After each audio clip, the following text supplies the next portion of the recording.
a visão dos dispensacionalistas é uma visão que tem, no máximo, 200 anos. A visão reformada, que tem aí 500 anos, né? Ela já vem bem antes, e é uma visão que já vem sendo desenvolvida ao longo da história da igreja. Um dos maiores pensadores, vamos dizer assim, influenciou esse pensamento dispensacionalista é um homem chamado Scofield.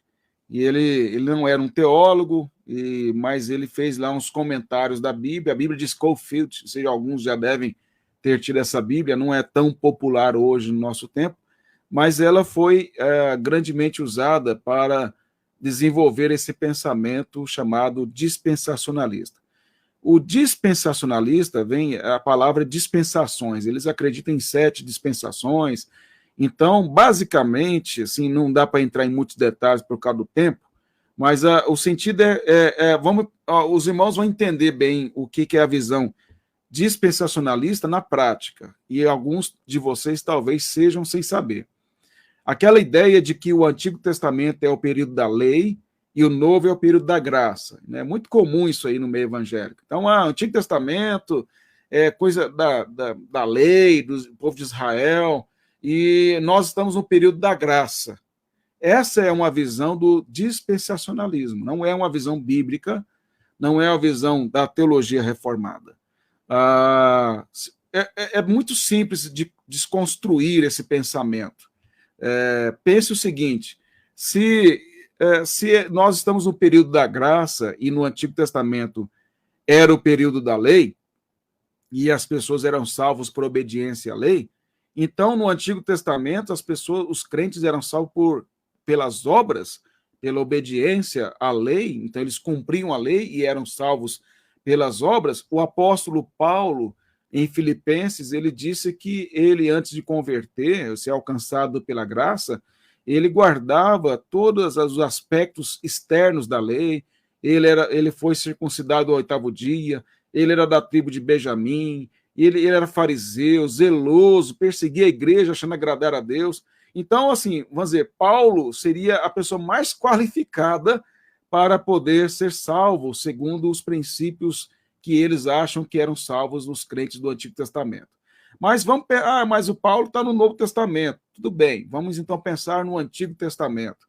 Se o crente no Antigo Testamento era salvo pela obediência da lei, como que Abraão, que é chamado pai da fé, foi salvo, sendo que não existia lei ainda nos seus dias? Então, como que Isaac foi salvo, como Jacó foi salvo, se não havia ainda a lei mosaica ainda no seu período? Moisés bem depois de Abraão, Isaac ou Jacó. E os crentes anteriores, ou Noé, por exemplo, como é que Noé foi salvo se não existia ainda a lei revelada no sentido formal que ela foi dada depois através de Moisés? Outros aspectos que poderiam ser colocados. Mas o mais importante de tudo é entender que os crentes do Antigo Testamento foram salvos pela mesma graça que nós somos salvos, que é Cristo Jesus, o mesmo Salvador. Eles creram na promessa da vinda do Redentor, que está lá em Gênesis capítulo 3, verso 15, que a semente da mulher esmagaria a cabeça da serpente e teria o seu calcanhar esmagado. E como eu posso provar que esta mesma promessa da vinda do Senhor Jesus, que ela serviu de fundamento para a salvação para aqueles que criam nisso, serve para nós, crentes hoje? A Ju vai abrir lá em Romanos 16, 20, e vocês vão ver que o apóstolo Paulo cita Gênesis 3,15 para dizer que é a mesma base da nossa fé. Achou, Ju? Achei, pastor, pode ler? Romanos 16, 20, pode ler. E o Deus da paz, em breve, esmagará debaixo dos vossos pés a Satanás. A graça de nosso Senhor Jesus seja convosco. Observe, então, que Paulo está citando Gênesis 3,15. E ele está dizendo que o Deus da paz, em breve, esmagará debaixo dos vossos pés Satanás. Então, ele está citando indiretamente Gênesis 3,15. Quem é o Deus da paz? É o Senhor Jesus. Quando o Senhor Jesus Cristo quando é que nós esmagaremos a cabeça de Satanás? Quando Cristo voltar, que é o nosso representante, então ele vai consumar a vitória, que ele já tem ela garantida, mas ele não consumou ainda, Quando ele voltar, ele vai consumar sua vitória sobre Satanás, e conforme Apocalipse 20 diz, ele lançará o diabo no inferno. Então ele vai consumar a vitória sobre Satanás.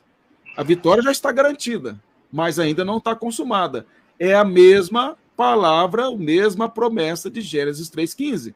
Ou seja, os crentes do Antigo Testamento creram nesta promessa e foram salvos porque creram nela.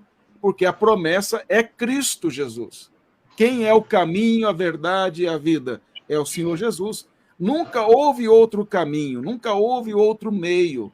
Tudo lá do Antigo Testamento apontava para o Senhor Jesus.